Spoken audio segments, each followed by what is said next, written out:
Welcome to The Explainer. We're going to dive into something really fascinating today, a kind of unspoken spiritual law. It's an idea that thinkers from the Buddha all the way to Carl Jung, even modern life coaches, all seem to agree on. The basic gist?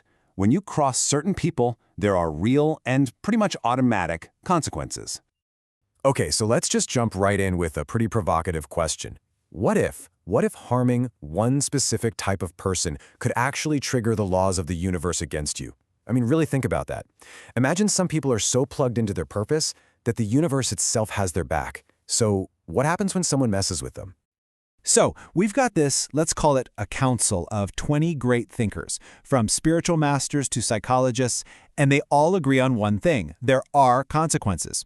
The idea is that these people, these so-called chosen ones, aren't anything magical. They're just folks who are deeply, deeply connected to their life's purpose. And that alignment, it's like it creates this spiritual shield around them and their mission. So messing with them isn't just some petty argument. It's like you're poking at the very fabric of the universe. All right, first section, the cosmic consequence. And here's the absolute key point to get. This is not personal. It's not about revenge.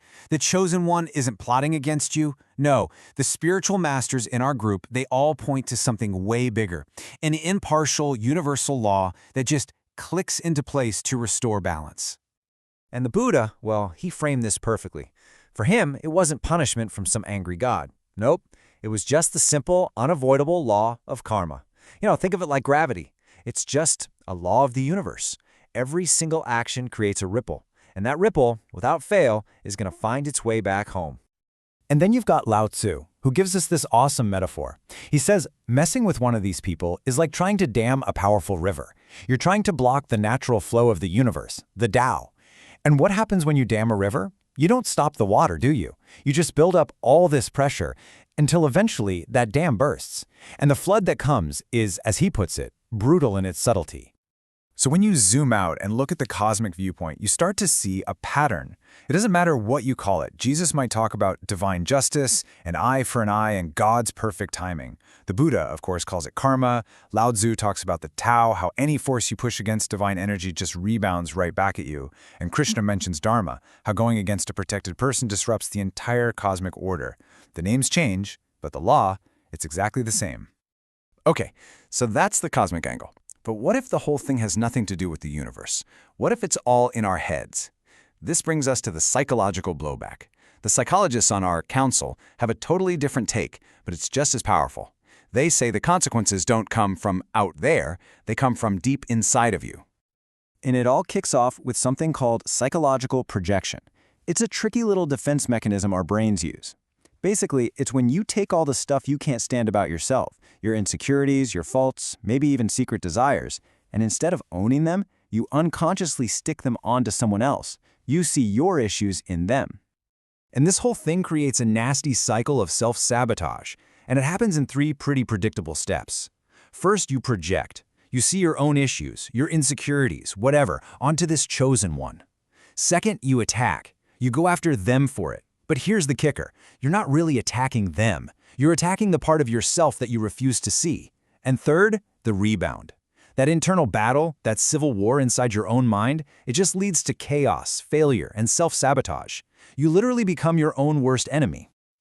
And the master of this whole idea, Carl Jung, he just nailed it with this quote: "Make the unconscious conscious, or it will direct your life and you will call it fate." I mean, wow!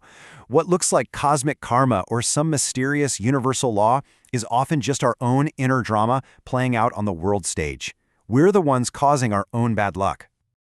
All right, let's fast forward to our modern thinkers. This is where it gets really empowering. They look at both the cosmic and the psychological views and say, yeah, but there's more.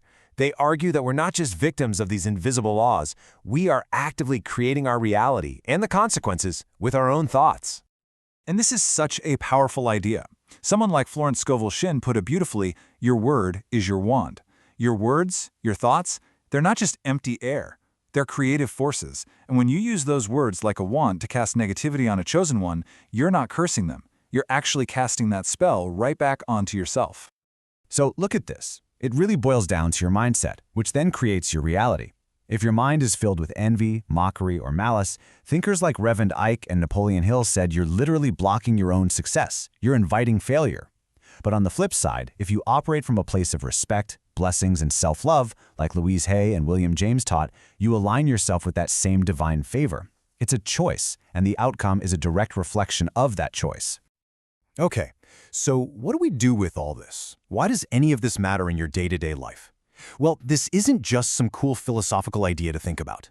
Our Council of Thinkers didn't just identify the law. They gave us a practical action plan on how to actually navigate it. And here it is, a 5-step action plan. First, you've got to recognize and align. Figure out where you stand. Are you the one on a mission or the one causing trouble? A simple daily affirmation like, I honor divine laws can work wonders. Second, observe and detach. If you're the one being attacked, don't get sucked in. Observe, don't react. Meditate. Visualize a protective light. Third, act with strategy. If you've been wrong, don't fly off the handle. Document things, plan your moves, and focus on your mission, not revenge. Fourth, seek healing. And this is a big one. If you're the one who caused harm, own it. Apologize, make amends, and work on healing whatever was broken inside you that made you act that way. And finally, number 5, build positive habits. Create a daily routine of doing the right thing, thinking positive thoughts. It's like compounding interest for divine favor. You know, what's so incredible about all this is that it doesn't matter which lens you look through. Whether you see it as cosmic karma, psychological projection, or the power of your own thoughts, the outcome is exactly the same. The conclusion is inescapable. So, I want to leave you with this question to really think about. In your own life right now, who are you? Are you the one aligned with a purpose? Are you the one challenging someone else who is? Or are you maybe just trying to find your balance in all of it? Really think about it, because understanding your role in this whole dance, that could be the key to everything.